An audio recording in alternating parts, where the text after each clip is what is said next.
tour.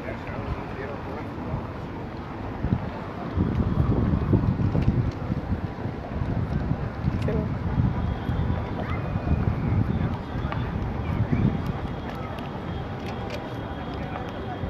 Bonjour à toutes et bonjour à tous.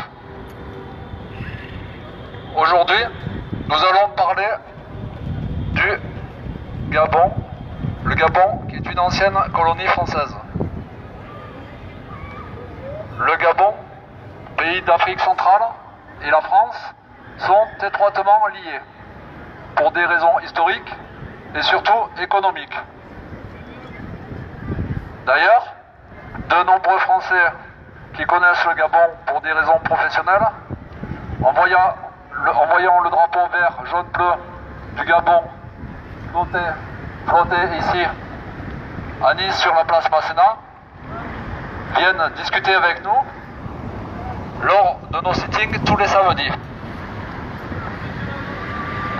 Et ce qui ressort, c'est que la situation au Gabon se dégrade de jour en jour et devient invivable.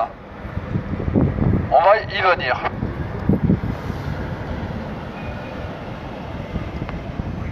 Aujourd'hui, nous allons vous exposer les actes odieux du régime putschiste d'Ali Bongo, le dictateur du Gabon.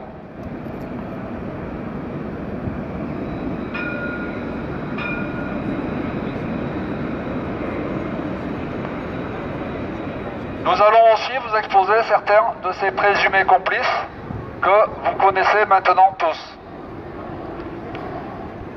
Pour ne citer que l'Agence française de développement, le Fonds monétaire international, l'Union européenne, la Cour pénale internationale.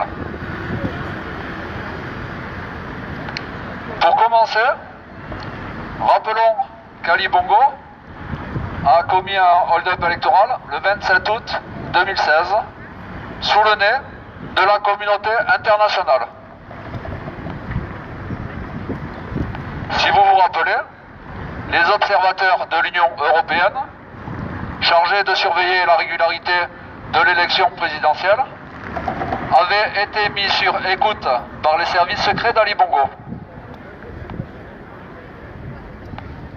Et sur ces écoutes, des observateurs de l'Union européenne disaient que cela ne faisait aucun doute, l'élection avait été truquée.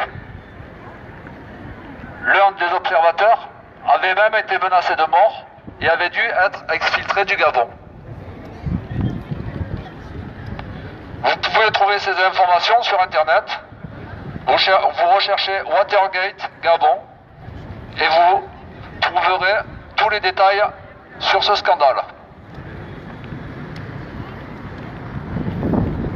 Par la suite, le Parlement européen, le 14 septembre 2017, avait voté une résolution en vue de sanctions ciblées contre le régime d'Ali Bongo. Les termes employés avaient été très durs envers la France. Puis l'Union européenne, qui est visiblement amnésique, je vous rappelle l'affaire des écoutes, a encouragé la tenue d'élections législatives au Gabon, alors que le contentieux de l'élection présidentielle de 2016 n'est pas réglé. Il y a anguille sous roche. L'Union européenne, en agissant ainsi, discrédite complètement le Parlement européen et s'assoit sur ses propres valeurs. À ce sujet, nous lançons un appel à la mobilisation.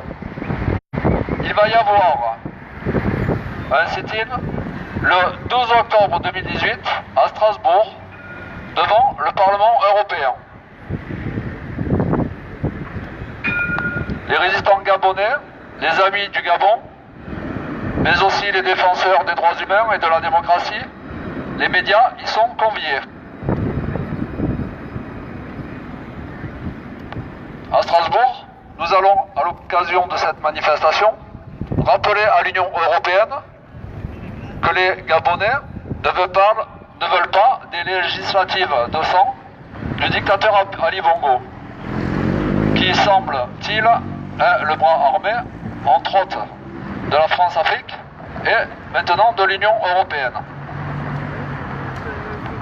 Lors de cette manifestation à Strasbourg, nous allons aussi rappeler à l'Union européenne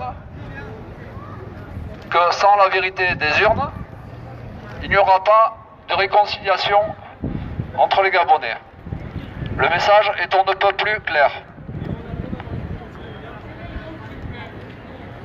Donc, en 2016, le peuple gabonais voulait sortir de presque 49 ans de dictature par la voie courageuse et honorable d'élections démocratiques. Après son hold-up électoral, le dictateur Ali Bongo a commis un génocide sur le peuple gabonais. Pour vous donner une idée, les tueries qui ont eu lieu ont été pires que l'attentat qu'il y a eu à Nice. Et ça s'est passé à la même époque, à 15 jours d'écart.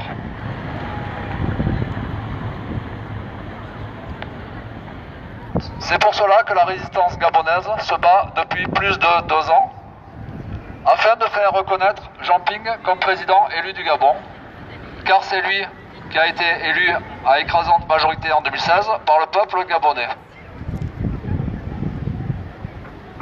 Aujourd'hui, par exemple, il y a une manifestation à Nice, mais aussi à Paris, à Montpellier, à Nantes, pour faire connaître à l'opinion publique française ce qui se passe réellement au Gabon, ce qu'on lui cache.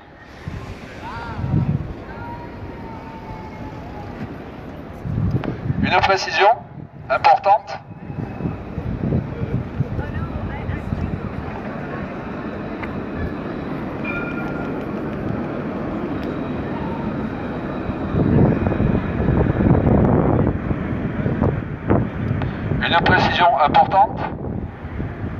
Ce combat pour la vérité des urnes est pacifique, utilise les voies légales, alors qu'Ali Bongo, lui, enfreint toutes les règles mises en place au niveau international concernant la démocratie et les droits de l'homme.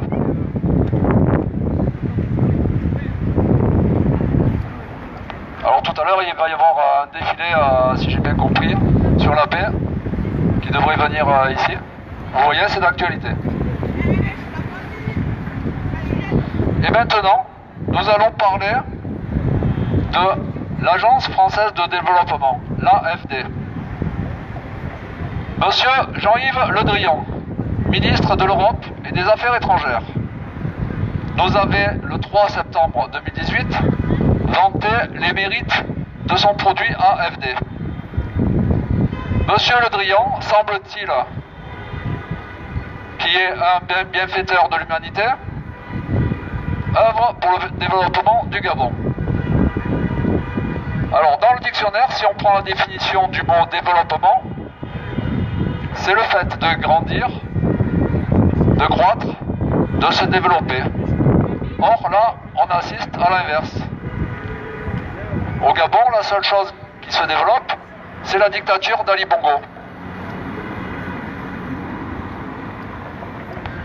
Monsieur Rémi Rioux, le directeur général de l'Agence française de développement, l'AFD, concernant le Gabon, s'est bizarrement senti obligé de justifier les activités de l'AFD vis-à-vis du contribuable français dans un article du Monde daté du 18 septembre 2018.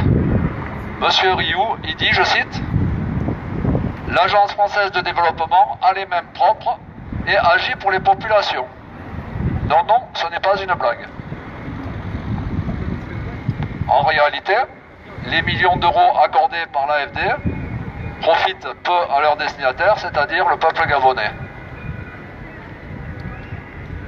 Nous rappelons à monsieur Le Drian et à monsieur Rioux ce qu'avait révélé le Canard enchaîné le 11 juin 2014.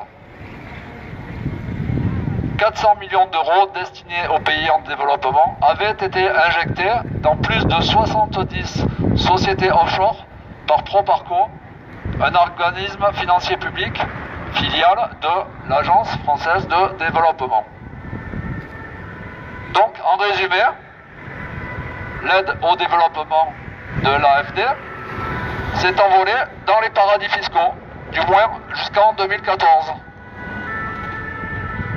L'AFD n'a pas été condamnée, le peuple gabonais n'a pas vu l'argent destiné au développement.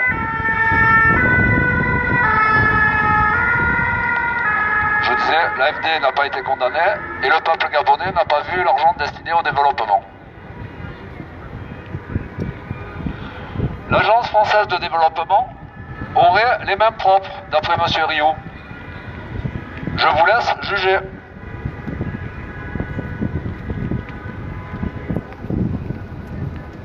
Je vous rappelle que le FMI, le Fonds monétaire international, accorde aussi des prêts au Gabon.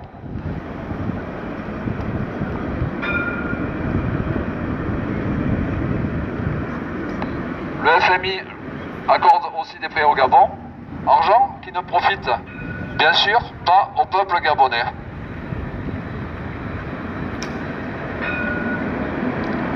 Vous voyez ce qui est écrit sur mon panneau? Et regardez aussi sur les panneaux au sol devant moi ce qui est écrit. Vous comprendrez.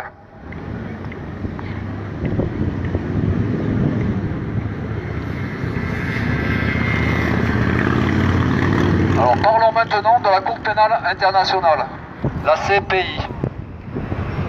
Hier, Madame Fatou Bensouda, procureure de la CPI, a jeté à la poubelle, au bout de 2 ans, le dossier brûlant du Gabon.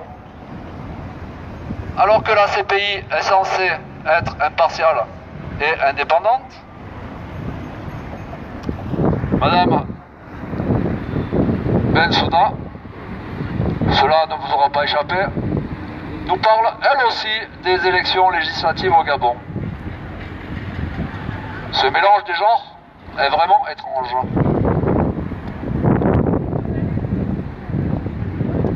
Donc pour résumer, de nombreux rapaces ont des vues mercantiles sur l'Afrique et particulièrement sur le Gabon.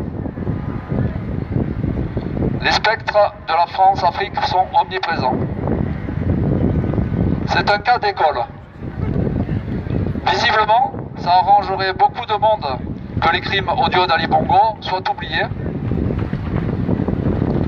Et l'on voit bien le grotesque stratagème utilisé pour faire passer la pilule des élections législatives dont on connaît déjà l'issue programmée, comme en 2016. C'est moins douloureux, moins brutal que de nous annoncer qu'Ali Bongo est sacré roi à vie. Mais personne n'est dupe. En conclusion, on dirait que la communauté internationale cherche à protéger sa poule aux œufs d'or, Ali Bongo, le dictateur, que vous avez vu dans le documentaire de France 2, complément d'enquête, intitulé Le clan Bongo, une histoire française. Vous vous rappelez? Vous pouvez regarder les replays sur internet, ils y sont. France 2, complément d'enquête.